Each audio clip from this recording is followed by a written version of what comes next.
Real estate के लिए मुसीबतों से भरा साल 2013 बीत चुका है। जी हां, प्रॉपर्टी बाजार को हाल के वर्षों में जितनी चोट 2013 ने पहुंचाई, उतना बुरा हाल शायद 2009 में भी रियल एस्टेट मार्केट का नहीं हुआ था। कैसे 2013 ने रियल एस्टेट का किया बुरा हाल, आइए देखते हैं रिपोर्ट। महंगाई, चुनाव, ब्याज, मंदी। साल 2013 में रियल एस्टेट के हालात को बयां करने के लिए ये 4 शब्द काफी हैं। ये साल शुरू हुआ था पोजीशन के बड़े बड़े दावों के साथ, लेकिन इसकी रफ्तार को ऐसा ब्रेक लगा कि ज्यादातर प्रोजेक्ट्स अब भी कंस्ट्रक्शन के फेज से ही गुजर रहे हैं। निवेशकों को तगड़ा रिटर्न देने वाला ये सेक्टर ग्राहकों की बाट जोहता रहा और शायद पहली बार प्रॉपर्टी की कीमतों में 1 से 5% तक कमी देखने को मिली। डेवलपर्स के मुताबिक महंगाई ने प्रॉपर्टी बाजार का बेड़ा गर्क कर दिया है। इसमें बिकॉज इलेक्शन आने थे, गवर्नमेंट की आगे फॉर्मेशन की कोई पिक्चर क्लैरिटी नहीं थी और इन्फ्लेशन और महंगाई जो है वो काफ़ी बढ़ गया था। तो नेचुरली जब इन्फ्लेशन और महंगाई बढ़ता है तो प्रायोरिटीज चेंज हो जाती है इन्वेस्टमेंट की। So this year because of दूसरी प्रॉब्लम्स के कारण से जो एक आम आदमी फेस कर रहा है और इस साल में बहुत ज़्यादा फेस किया है, तो रियल एस्टेट के अंदर जो ग्रोथ है वो इसमें स्टॉप ही रहा है, वर्चुअली बहुत कम हुआ है। अफोर्डेबल सेगमेंट ने साल के ज्यादातर हिस्से में रियल एस्टेट को चलाने की कमान संभाल रखी, लेकिन साल की आखिरी तिमाही आते आते अफोर्डेबल इलाकों की प्रॉपर्टी भी हांफती नजर आई।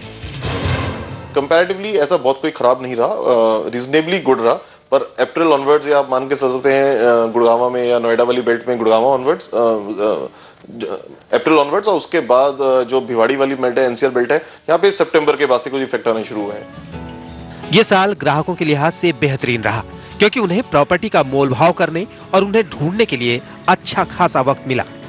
लेकिन ये काफी नहीं था क्योंकि सुस्त आर्थिक माहौल में छटनी की तलवार, तनख्वाह में मामूली इजाफा और ऊंची ब्याज दरों की वजह से भारी भरकम ईएमआई ने लोगों को प्रॉपर्टी खरीदने की हिम्मत नहीं करने दी।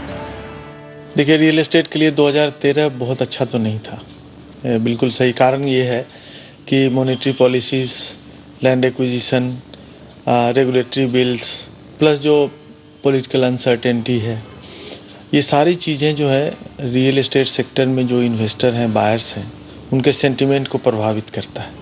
और ग्लोबल रिसेशन उसके ऊपर से भी था, ये सारी इन्फ्लेशन हो गया, ये सारे जो फैक्टर्स हैं उसने रियल एस्टेट को कहीं ना कहीं प्रभावित किया। महंगाई ने लोगों को तो निराश किया ही, लेकिन डेवलपर्स को भी दाम ना घटाने की माकूल वजह दे दी। कंस्ट्रक्शन कॉस्ट में बेतहाशा बढ़ोतरी का बहाना बनाकर डेवलपर ने दाम घटाने से साफ इनकार कर दिया।